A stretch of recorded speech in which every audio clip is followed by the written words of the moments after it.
Շնորհակալ եմ։ Պարոն Մկրտչյան, երկու հարց։ Ժողովրդագրության ռազմավարություն 24-40 թվականներ, մտի խնդրեի ներկայացնեիք վերջն արդյունքում ինչ պատկեր եք նախատեսում ունենալ բնակչության թվի առումով։ Սա առաջին հարցը եւ երկրորդ հարցը 850 միլիարդից մոտ 510 միլիարդը կենսաթոշակային ապահովության ծրագրերն են։ Դե խնդրեի ասել, կառավարությունը ծրագրում է արդյոք առաջիկայում մինչև 26 թվականը բարձրացնել կենսաթոշակները եւ եթե այո, ինչ չափով։ Շնորհակալ եմ։ Շնորհակալություն հարցերի համար։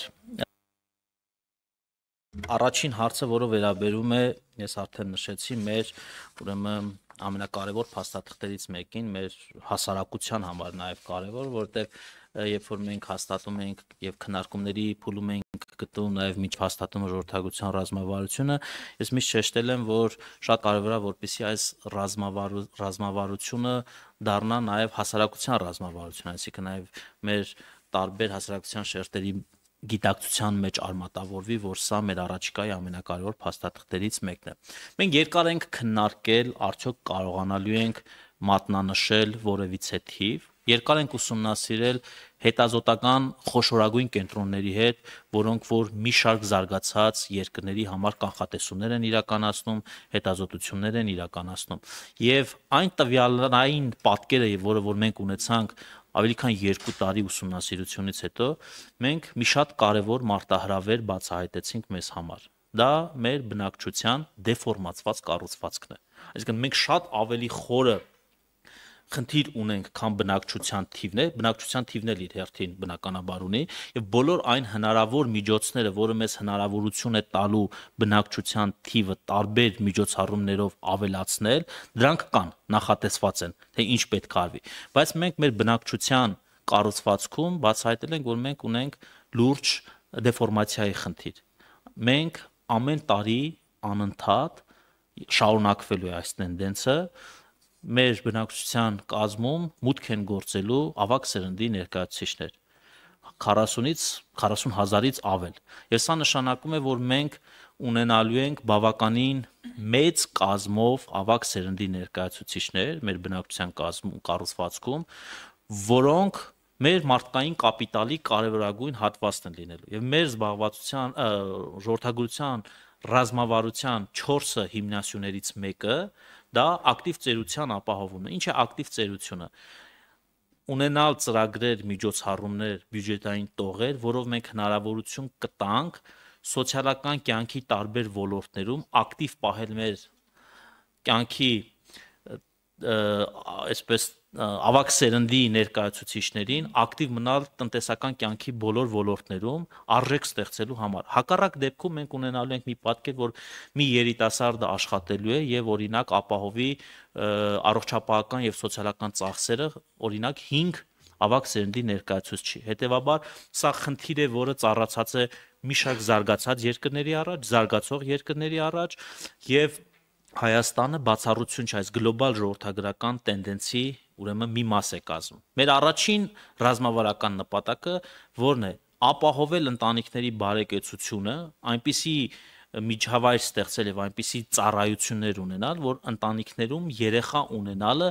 չլինի խոչընդոտ նրանց կարիերայի, նրանց աշխատանքի եւ նրանց բարեկեցության համար, այսինքն չդիտարկեն երեխա ունենալը իբրև սոցիալական խնդիր։ Երկրորդը, երբ որ մենք ուսումնասիրեցինք եւ Վիեննայում պաշտպանում ենք մեր ռազմավարությունը, այստեղ մեր գործընկերները տարբեր վերլուծություններ ուսումնասիրելիս ցույց տվեցին, որ մեր ժողովրդագրական միտումներում կա եւս մեկ խնդիր, դա վաղաժամ մահերն են։ Եվ վաղաժամ մահերի կանխարգելման համար պետք է առանձին ռազմավարական նպատակ իր ծրագրերով, որը որ նույնպես ունեցել ենք, եւ երրորդը դա միգրացիան է։ Մենք մեր բնակչության թիվը նաև պետք է, այսինքն բնակչության կայուն եւ հավասարակշիռ կառուցվածքի համար մենք պետք է ունենանք նաև միգրացիոն քաղաքականություն։ Այո, մենք պետք է նաև հասկանանք, արդյոք պետք է այլ երկրներից այնպիսի միջավայր ստեղծեն, որպեսզի մարդիկ գան եւ ապրեն, ներառվեն Հայաստանի Հանրապետությունում, չբացառելով բնականաբար նաև Սփյուռքի մեր մարդկային ռեսուրսները, բայց մենք պետք է նաև փորձենք հաշվի առնելով նաև աշխատաշուկայի պահանջները, այլ երկրներից նույնպես հրավիրել մարդկանց, հնարավորություն ստեղծել, որպեսզի գան եւ կարողանան Հայաստանի Հանրապետությունում ապրել, աշխատել եւ ներառվել նաեւ մեր հասարակության մեջ։ Այս 4 ուղղություններն են, որ մեր ռազմավարական նպատակներն են առաջիկայում մինչեւ 2040 թվականը։ Իսկ եթե մեկ նախադասությամբ ես ուրեմն ձևակերպեմ, ապա ժողովրդագրության ռազմավարությունը կայուն մարդկային կապիտալի զարգացման հավասարակշիռ կառուցվածք ունենալու մասին է, որովհետև երբ որ մենք նայում ենք միջազգային փորձը, շատ հարուստ երկրներ, օրինակ Հարավային Կորեան 16 տարվա ընթացքում ծախսել է ավելի քան 50 միլիարդ դրամ ուղիղ գումարով խթանելու համար ծնունդների աճը, դա հնարավոր չի եղել հաշվի առնելով մի շարք հանգամանքներ, նաև մայրական կապիտալի բացակայությունը եւ դուք գիտեք, որ օրինակ դրա պատճառներից մեկը, որ մենք տասնամյակներ շարունակ հիմա կանգնած ենք այս մարտահրավերի առաջ, նաեւ սերով պայմանավորված աբորտներն են եղել, դեռևս սովետական միության վերջին տարիներին, որ քիչ թե շատ հնարավոր կլինի գտնել որոշակի տվյալներ եւ այն ստատիստիկան, որ մենք ունենք, մենք ցավոք սրտի բավականին մեծ թվով արդեն կորցրել ենք մարդկանց, որոնք պետք է մայր դառնային եւ ունենային երեխաներ, բայց մենք բոլոր հնարավոր դիվիդենդների հնարավորությունը ժողովրդագրական օգտագործելու ենք երեխաների թիվը ավելացնելու համար։ Երկրորդ հարցը պարոն նախարար։ Երկրորդ հարցը վերաբերում էր կենսաթոշակներին, տեսեք, մենք այսպիսի մի մոտեցում ունենք։ Բնականաբար նախ առաջին կառավարության ծրագրով սահմանված պարենային զամբյուղի եւ նվազագային կենսաթոշակի հարաբերակցությունը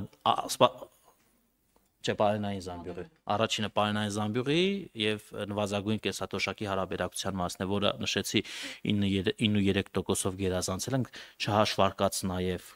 հետվճարը եւ քանի որ հետվճարը մենք տեսանք չնայած քննադատությունների եւ որոշակի սկեպտիցիզմի, որ մենք ունեինք եւ առաջիկա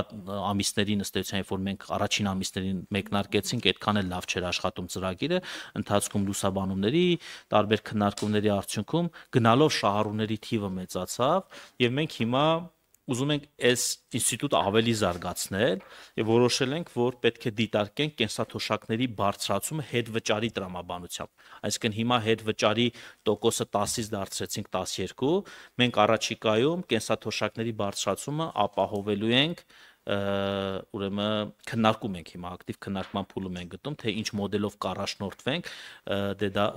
առաջիկա քննարկումները ցույց կտան, բայց մենք փորձելու ենք հետվճարի մեխանիզմը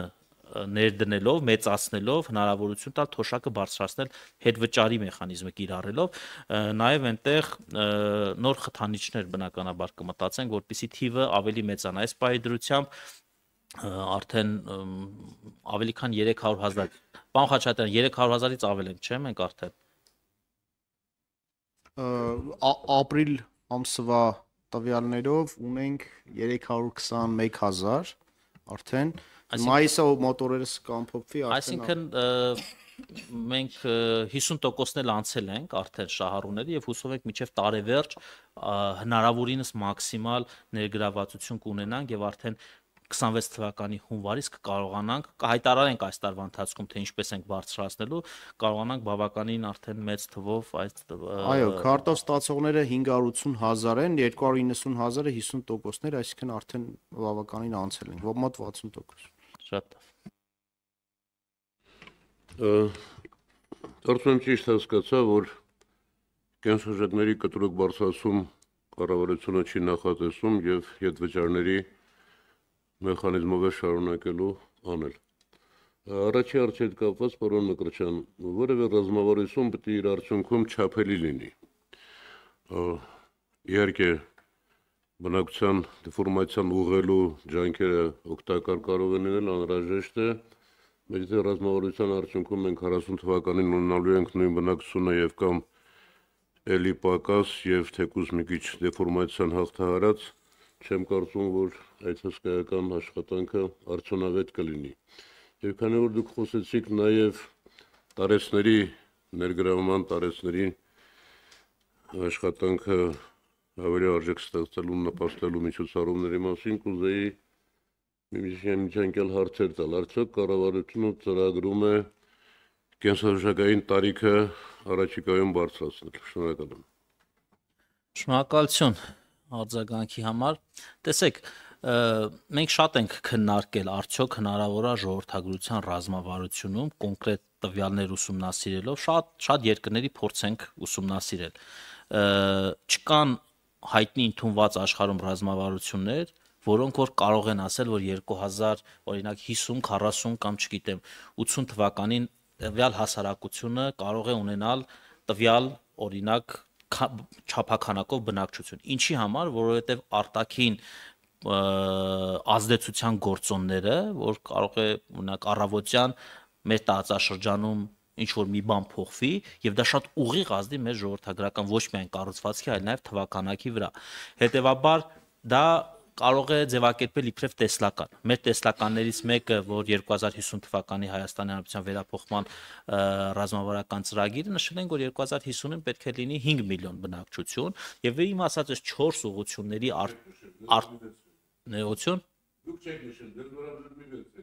հա, մենք չենք նշել։ Ես նախարարությունը չի նշել, կառավարությունը ունի այդ տեսլականը եւ այդ տեսլականին հասնելու համար այս 4 ուղղություններով աշխատանքը մենք պետք է ձգտենք հնարավորինս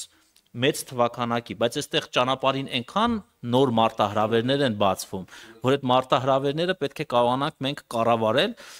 եւ այն իմ նշած օրինակ նույն միգրացիոն քաղաքականության արդյունքում հաշվի առնելով եւ մեր սփյուռքի ռեսուրսը եւ առհասարակ վերջին շրջանում են տենդենսը, որ մենք ունենք Հայաստանի Հանրապետությունում այլ երկրներից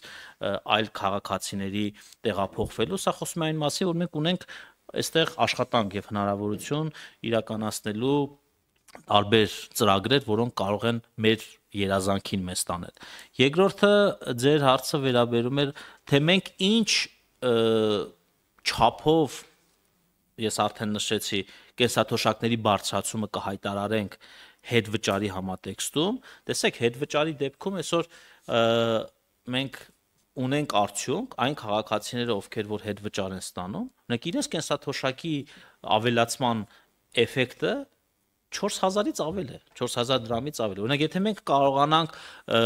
հայտարարենք, թե քանի տոկոսով ենք բարձրացնելու, եթե օրինակ մենք կարողանանք այդ միջին հետվճարի թիվը կրկնապատկել, այդ հնարավորություն ունենալ, կարծում եմ դա կլինի ձեր նշած շեշտակի բարձրացումը, բայց էլի մենք հիմա քննարկումների փուլում ենք եւ կառավարության ստանձնած հանձնառությունը կենսաթոշակների բարձրացման մենք այն մեթոդաբանությամբ ենք փորձում բարձրացնել, որը նաեւ հարակից էֆեկտներ է ապահովելու տնտեսության համար, թափանցիկության համար, նաեւ աջակցելու է մեր օրինակ անկանխիկ դրամաշրջանառության քաղաքականությանը մյուս գործընկերների առաջնահերթությունների համատեքստում։ Այս պահի դրությամբ այսպես քննարկումներ մենք չունենք հիմա, որ բարձրացնելու ենք կենսաթոշակային տարիքը, բայց դուք գիտեք, որ մենք ունենք շրջանառած փաթեթ, որ առաջիկայում կքննարկենք, խոսքը այդտեղ օրինակ մի կետ ունենք, համաձայն որի կարողանանք հնարավորություն տալ մեր կենսաթոշակառին կամավոր հետաձգել կենսաթոշակի ստանալու հնարավորությունը հետագայում ավելի բարձր կենսաթոշակ ստանալու ակնկալիքով։ Համեցեք Տիկին Բաթոյան։